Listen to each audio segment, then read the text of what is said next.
Maybe it has to happen like you said. But this I cannot do it. Because the ego cannot do it, this. Yes, because you refer to yourself as the ego. I don't refer to you as ego. You see, this is another point, and it's good that you mention it, in fact. Because some people are saying, teachers, apparently, they are saying, there's nothing you can do. There's nothing you can do. And I ask, who are you referring to you as? There's nothing you can do.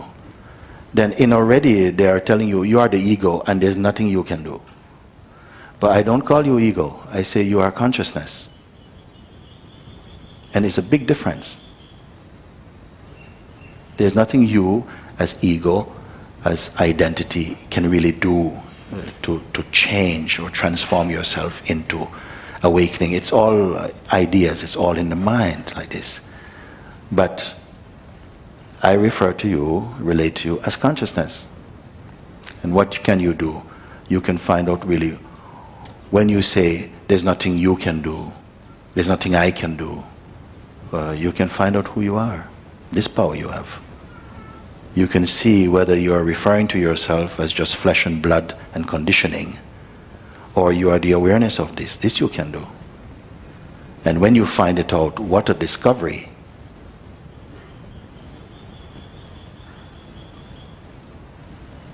Because if you tell people, nothing you can do about this, you imagine that that's a great freedom. It's not. It's a very oppressive idea. There's nothing you can do.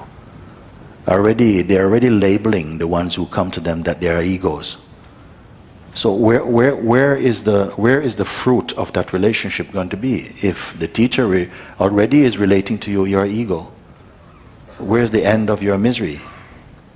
According to these people, even what you say, consciousness, it's ego also. Because if there is a choice that I can do something, it is the ego. This is the ego. You see this again. This isn't like total nonsense you're speaking. It is true. It is true. You say that even if you are consciousness, you can do nothing at all actually as consciousness. Then this whole manifestation is a joke. We're all here as kind of prisoners. You're just being moved around like puppets. Is that your experience? For me, I have accepted that I have nothing to do, and if it is to happen, it will happen. You being what? There's nothing you can do. You being what? Like ego. You see, you are calling yourself that. Introduce yourself, I say. Introduce yourself. What you see in me? What you see to me? What I see in you and everyone else is the self. What you say to me seems it comes from somewhere else. But if you see the self, why you care if I speak from somewhere else place? Because it is also the self playing this game. No, this is where you make the mistake. Because when the self is not aware of itself, takes itself to be ego, it suffers. And naturally, I care not to see, although I know up to a point it's necessary, it has to play like that. And also it has to play like this.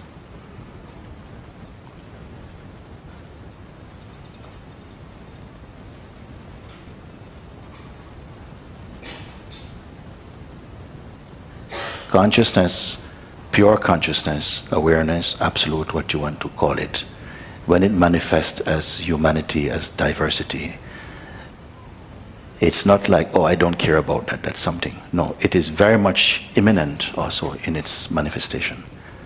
It is always there. The potential also for expressing as body-mind very deeply is also there. And the potential to realize itself through inquiring, through surrender is also there. This is the game of the existence. You can call it like that. You cannot say, there's nothing I can do. Then you already nail yourself into a conceptual trap. Because you're saying, I'm just a human being, I'm just a person, I'm just an ego. Then what you can do? And even if you are just that, it still doesn't sound good to say, nothing you can do. Who will accept that? Only some smart-minded person who is not smart at all will say that. They would very much care Because sometimes people have said like that, there's nothing you can do, what will happen, well, what happened? And one time I said to one man, if you are on a ship, a cruiser, traveling out deep into the ocean, and somehow, suddenly, water starts coming in. You have hit some iceberg, water is coming in. Ship is sinking. Ship is sinking. They're pulling down the lifeboats. Would your attitude be, well, there's nothing I can do. If I'm going to drown, I drown. If I'm going to live, I live. Will your attitude be like this? Well, I said to him, I think you especially, would climb over your grandmother to get out. It's easy enough to have this very casual, sophisticated cappuccino attitude. Yes, there's nothing there. But very often the very same people are very much steeped in their own selfish identity even sometimes. So let's not be complacent about it. It's very easy to say such things. But yet, if all choice was denied of you actively, I don't think even that is such a good thing to say. But in any case, when consciousness manifests, even in its most oppressive state, it will always accommodate the feeling of sense of choice. It's part of what makes life what it is. But the real choice, I say, is either to go with your projections, to go with our conditioning, or to rest back into the seat of witnessing, because there is the way into real self-discovery.